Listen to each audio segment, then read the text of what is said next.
watching the Arise special coverage of the general elections here in Nigeria. Now let's deepen the discussion as we discuss with the head of the U.S. Election Observer Mission, that's Ambassador Mark Green. He joins us now from our Abuja studio, and he is the president and CEO of the Woodrow Wilson International Center for Scholars and the former administrator of the United States Agency for International Development.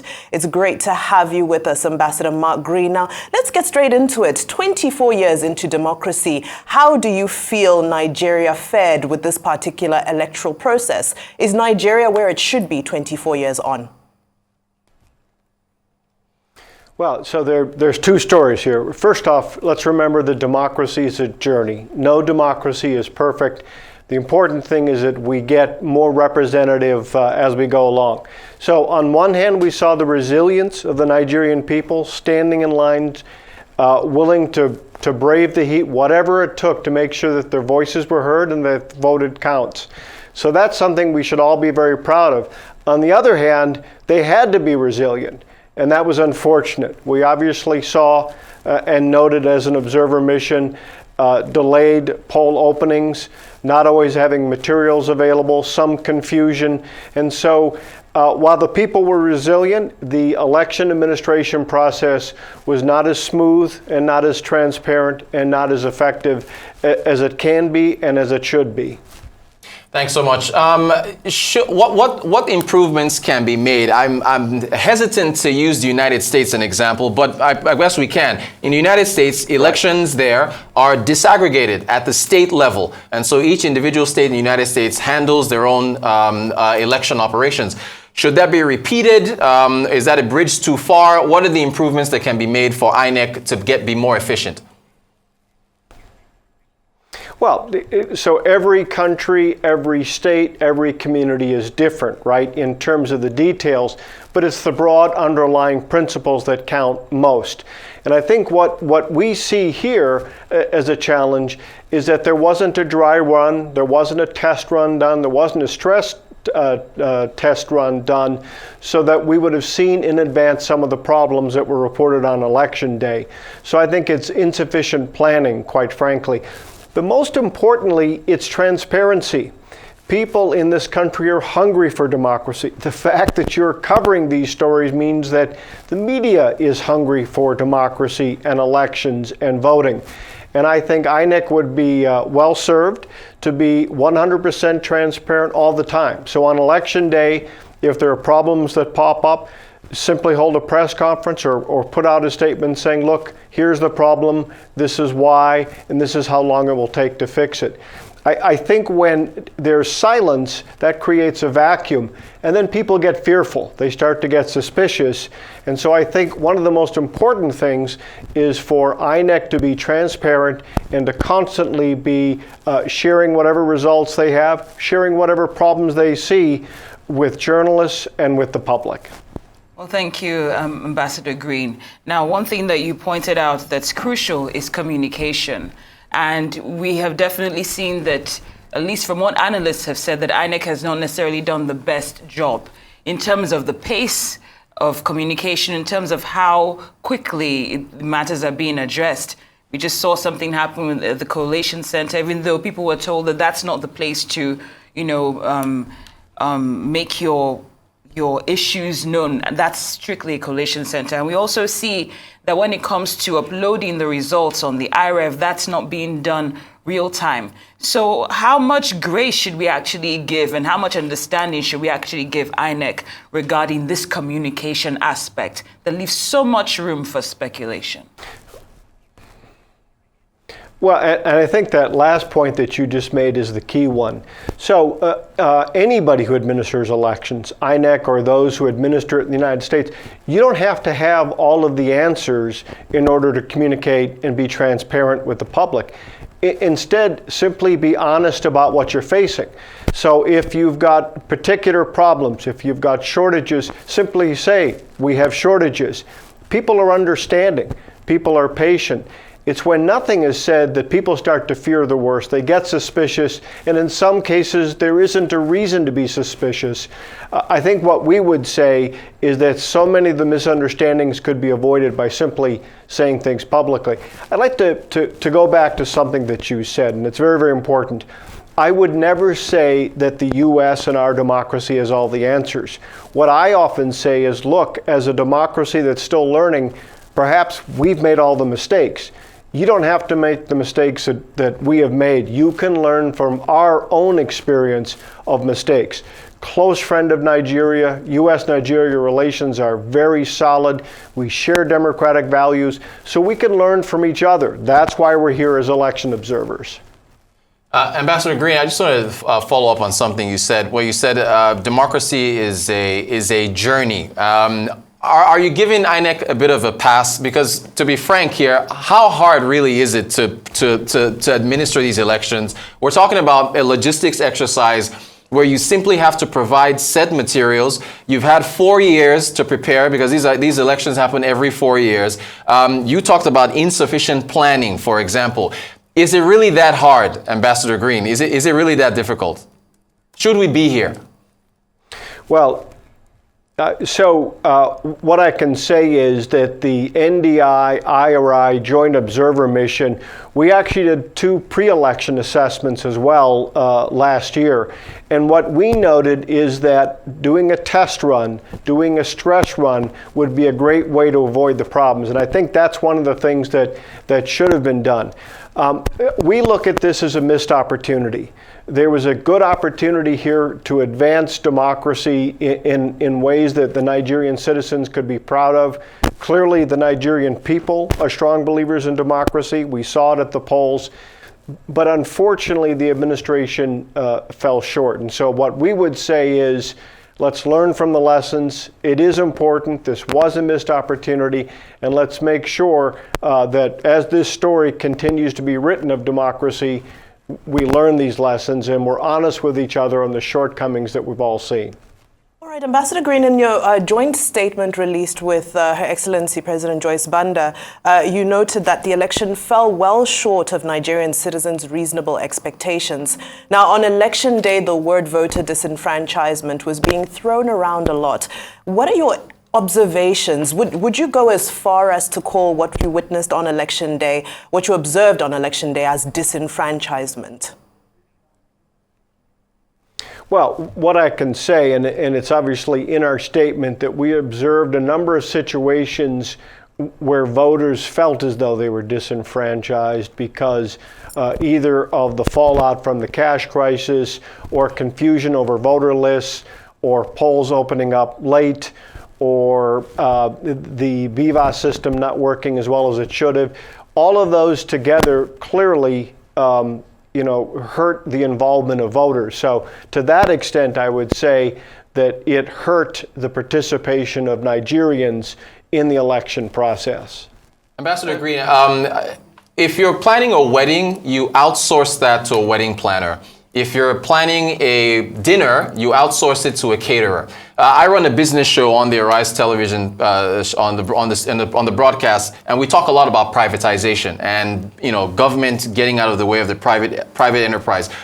Can this be? If you think about some of the challenges that we've seen with individuals, voters having to provide tables and markers and lights and generators and equipment. Can this exercise, do you think it can be outsourced to be more efficient? Well, that's really a decision for Nigerians to make. What I can say is that so many of the problems that you've just pointed to and that we've all read about were avoidable and they were foreseeable. And I think that's what the frustration is. You noted it. We've heard it from other people. Look, we've had time. Now, the Election Reform Act of 2022 was a step forward and brought about some reforms, but clearly this falls short of the kinds of democracy or the administration of democracy that Nigerians deserve. Well, Ambassador, thank you. This election has been hailed for a number of reasons, including the fact that it was not postponed. But I'm curious, based on what you saw play out in the past days, not just on Saturday, would it have been okay for INEC to have postponed these elections, seeing that they were actually not ready from what we're seeing play out? Well, again, that's a decision for Nigerians. I would say on my own part, personally, I'm glad it wasn't postponed. I think people were anxious to exercise their vote and express their voice, and that expression is important, especially with gubernatorial elections coming up quickly. So imperfect as this may be, we'll all be watching carefully. At the end of the day, Nigerians will need to decide whether these elections were credible in the sense that they captured the will of the people. We'll all be watching the results as they come in. The sooner they come in, the more transparently they come in, the better, obviously. But what we can say, what we do know, is that Nigerians are hungry for democracy, they're hungry to vote, they're willing to stand in line, and they deserve an administration and an oversight that I think is worthy of that. Right. Now, the world is watching, but more importantly, Africa is watching. On a slightly more positive note, I'd love to know, what do you feel that other African democracies can learn from the exercise that we've just witnessed here in Nigeria? There must be some positive takeaways. Oh, very much. So, again, the hunger to vote, that people want to vote. I think also the lessons around planning and planning for contingencies. We had cash shortages and fuel shortages, obviously. You really have to plan well in advance. And again, I keep coming back to it, but I think doing stress tests and test runs and making sure that you go through practice runs before you ever go live in public with voting. I think Nigeria can certainly provide lessons for other African democracies. And Ambassador Green, you've mentioned the gubernatorial elections is coming up in about 12 days. Can if we were to have this conversation with you in 13 days' time after the gubernatorial election, do you think there's enough time for improvements to be made?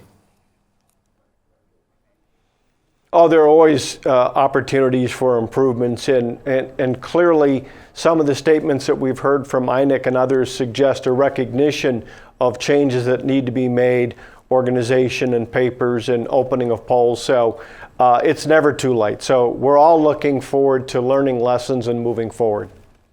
Well, Ambassador Green, before this election took place on Saturday, February the 25th, there was also a mock accreditation that happened.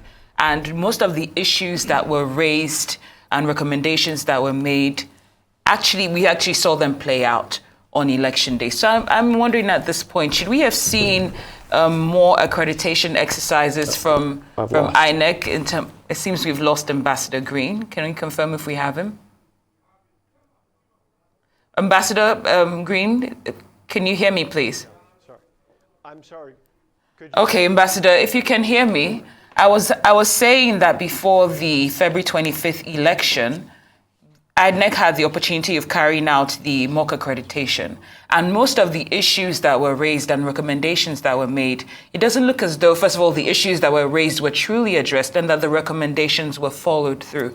Would you suggest that more mock accreditation exercises be done maybe way before the election's supposed to happen, and more frequency? Yes, certainly, and that even goes back to some of the recommendations that were made in the pre-election assessment.